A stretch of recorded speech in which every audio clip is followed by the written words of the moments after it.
Bueno, yo deduzco por lo que he escuchado a los anteriores ponentes y probablemente escuche ahora, hay una especie de temor, no sé si fundado o semifundado, de que bueno, pues está estableciendo unas normas bastante rígidas en cuanto a la responsabilidad del administrador concursal. Yo, por parte, desde el punto de vista tributario, yo quiero relajar a la responsabilidad del administrador concursal, en el sentido de que lo único que quiere la administración tributaria, la agencia tributaria, es cobrar. O sea, mientras el administrador concursal garantice que ingresa las deudas tributarias correspondientes a todo el proceso concursal en la administración, puede estar relajado que no va a tener una responsabilidad, a pesar, como veremos ahora, de los supuestos que establece de responsabilidad, etcétera. Al final, esa coletilla que establece es, bueno, esa responsabilidad quedará, es una simple amonestación si finalmente se cubren los créditos con la hacienda pública, ¿no? Bueno, partiendo de esto, desde la última ley concursal hasta la fecha de hoy, desde el punto de vista tributario, lo que ha tratado la Administración, viendo un poco cuando se iniciaron los primeros concursos, es tratar de garantizarse que no haya agujeros, que no haya huecos, para que, de alguna manera, la recaudación tributaria, ya sea en la fase previa, pero sobre todo en la fase ya una vez iniciado el auto de concurso, pues no hubiera ninguna posibilidad de escape de recaudación. Entonces, lo que se ha ido haciendo es, se han ido aprobando parchitos, resoluciones, órdenes ministeriales, para tratar de dar cobertura a evitar, repito, que se vaya ese dinero público y que la Administración, como muchas veces se le ha calificado en estos procesos concursales, no financie el concurso, en el sentido de que no pierda en ningún caso recaudación. El parche quizá más importante fue el Plan Anual de Control de Fraude Tributario Aduanero 2012, a través de una resolución donde bueno, pues establecieron una serie de pautas para, repito, garantizar este cumplimiento de las obligaciones tributarias y, de alguna manera, vincular al administrador concursal de que sea el garante de esto, ¿no? Para ello, pues, establecer una serie de mecanismos de actuación. En primer lugar, se estableció todo el tema de las comunicaciones telemáticas, la obligación de las comunicaciones telemáticas con la agencia tributaria para las autoliquidaciones o declaraciones necesarias para hacer el cálculo de los créditos tributarios. En segundo lugar, y aquí es donde quizá más se esforzó la modificación, se hizo un especial hincapié en dos aspectos que considero importantes. Por una parte, la calificación adecuada del crédito. La calificación adecuada del crédito, yo estoy intentando transmitir desde el punto de vista de la agencia tributaria, la calificación, lo que le importa a la agencia es que aquellos créditos tributarios suban en orden, en el escalafón, para ser de los primeros en recibirse o en cobrar, que la agencia tributaria tenga algún tipo de preferencia en cobrar. Entonces, bueno, pues según el artículo 77 de la Ley General Tributaria, gozan de una serie de privilegios, como todos sabéis, los créditos de privilegio especial, los de privilegio general. Los créditos subordinados, aquí me detengo y voy a empezar haciendo, quizá no me exprese con la exactitud jurídica que requiere el tema, pero yo creo que me vais a entender. En los créditos subordinados, que son los que se refieren a multas y sanciones, aquí creo interesante hacer la primera salvedad. La ley concursal establece en el artículo 92.3 que los créditos subordinados introduce como novedad incluir los créditos por recargos e intereses de cualquier clase. Esto choca desde el punto de vista tributario. ¿Por qué? Pues porque la Ley General Tributaria, que es como si dijéramos nuestra norma madre, considera que los intereses de demora en ningún caso tienen carácter sancionador y no se pueden considerar como tales. Sin embargo, aquí la ley concursal sí que los introduce como tales. Puede generar algún tipo de problema. Y luego estarían el resto de los créditos ordinarios, de ese 50% que quedaría de los créditos tributarios. Importante también posibilidad de acuerdos y convenios. El artículo 164 de la Ley General Tributaria establece la posibilidad, una vía que la Hacienda Pública utiliza, en relación con los créditos privilegiados, que se suscriban convenios o acuerdos con el deudor que recoja condiciones singulares siempre y cuando no sean más favorables que las recogidas en el convenio concursal. Esto ha sido introducido por la Orden Ministerial 455 del 2012 del 6 de marzo. Lo que os decía antes, van poco a poco cubriendo algunos pequeños elementos. Y otro elemento que evidentemente supuso la cobertura de un agujero que tenía de operaciones la Hacienda Pública y por el cual se iba gran cantidad de dinero era en el tema del IVA, en las transmisiones, como sabéis, de inmuebles, en el proceso, en la venta de los inmuebles. Bueno, pues se produjo la inversión del sujeto pasivo para que sea el adquirente del inmueble el obligado al pago de la deuda, a través de la Ley 38/2011. El problema que plantea este tema: desde el punto de vista práctico se logra el objetivo, es decir, no se pierde la recaudación del IVA. Desde el punto de vista teórico y para encajarlo en el derecho tributario cuesta. Es decir, modificar una ley de IVA a través de introducir un nuevo supuesto de inversión del sujeto pasivo cuando es como sabéis, un impuesto armonizado y recogido en directivas, y todos los países miembros tenemos prácticamente el mismo impuesto, quitando los elementos de tipos de gravamen, etcétera, pues choca un poco con el tema de la comprensión y la adecuación de esta modificación, y hasta qué punto es adecuada una modificación en la ley del IVA. Mi opinión personal, que puede ser una tontería lo que voy a decir, pero voy a decirlo. Claro, cuando se producen todos estos falta de coordinación entre la ley concursal y la ley tributaria,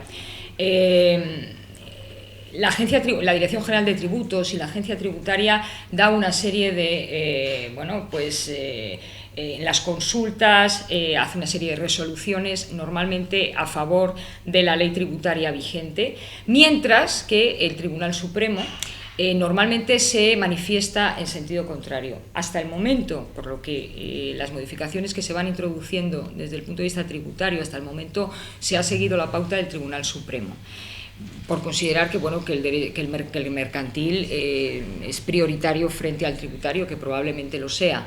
Pero eso no deja de generar problemas en el ámbito tributario importantes. Pero bueno, solucionado ya el agujero en el tema de la transmisión de inmuebles, este plan de control aduanero tiene otros objetivos, ya quizá como más generales, votación por convenios ordinarios y un análisis de los planes de liquidación que realice el administrador concursal. Repito, todo ello enfocado para la defensa de los intereses de la Hacienda Pública. A pesar de todo esto, no hay que olvidar que para que la Hacienda Pública no pierda recaudación en estos procesos y en cualquier otro, lo que es fundamental es un adecuado intercambio de información. Entonces, claro, simultáneamente este plan recoge la necesidad de que la Hacienda Pública tenga intercambio de información adecuada tanto con la seguridad, con los otros organismos implicados, como puede ser la Seguridad Social y el FOGASA. Sin estos intercambios de información, pues prácticamente no se va a poder llegar a un buen resultado.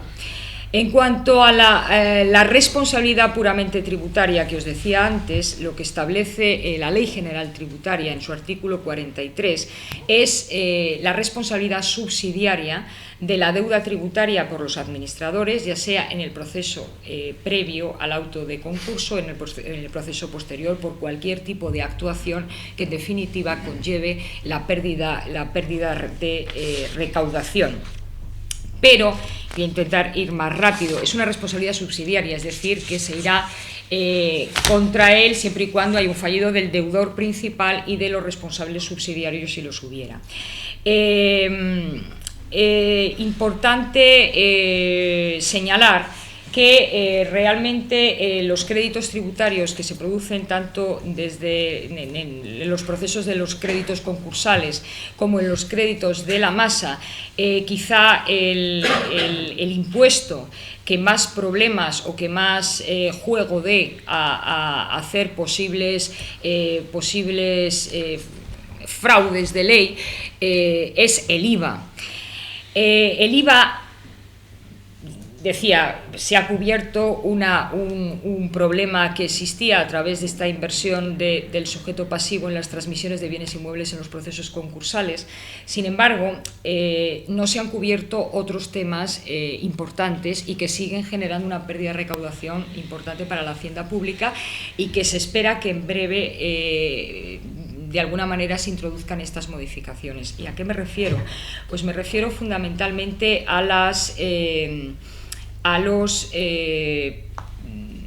los fraccionamientos de pago y los temas del devengo y exigibilidad del IVA.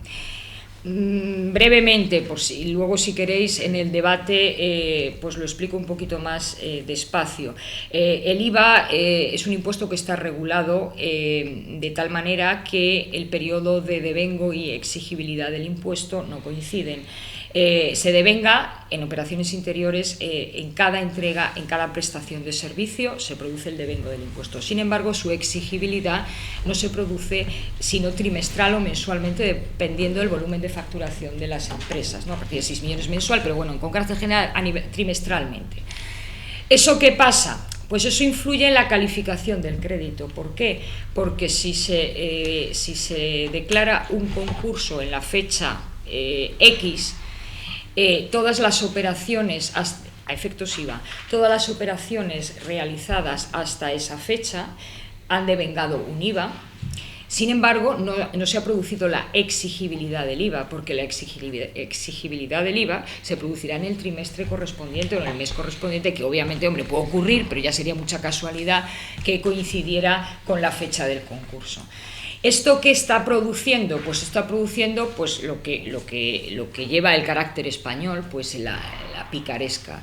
La picaresca en el sentido de que se trata de introducir todos los IVA repercutidos antes de la declaración del concurso, de tal manera que son calificados como créditos concursales, mientras que todos los IVA soportados se pasan a la fecha posterior. Y dices, esto es imposible, porque si es un soportado y se ha devengado antes de esta del concurso, no se podría hacer, que haya la inspección, pero no es así. ¿Por qué? Pues porque tenemos un artículo en la ley del IVA, que es el 99, creo recordar, 99.3 de la ley del IVA, que el sujeto pasivo con los IVA, en efectos del IVA, con el IVA soportado, no es necesario que emita factura cuando lo soporta para deducírselo, sino que únicamente lo tiene que contabilizar y tiene 4 años para deducírselo. Entonces, ¿qué pasa? Pues que se está perdiendo un montón de...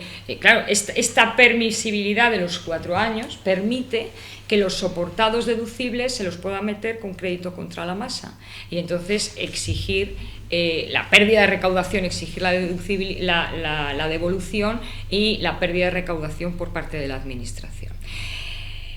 Posible solución, volver a modificar el IVA. Hombre, a mí me parece un poco fuerte que vuelvan a meterse con la ley del IVA por las características. Sería mucho más fácil si estuviéramos hablando de una ley interna, o sea, una ley de sociedades, una ley de cualquier impuesto puramente nacional y que no estuviera armonizado.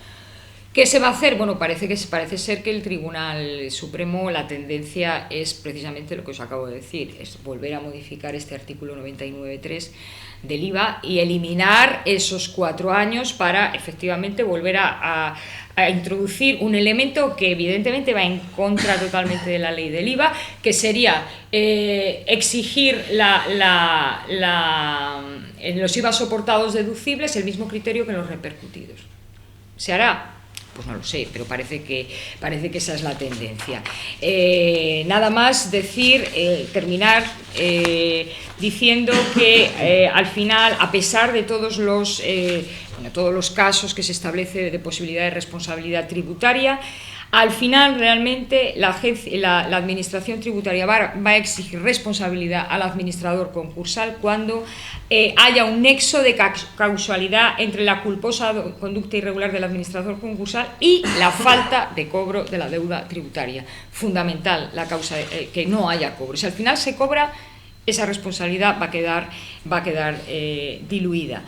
La Hacienda Pública tiene que probar esa conducta irregular en el caso de que existiera, y se prevé en el seno de un procedimiento administrativo, ¿no?, como se comentaba antes, de derivación de responsabilidad basado en el principio de autotutela administrativa y no por el juez concursal, como ocurre en el resto de los casos. Bueno, nada más.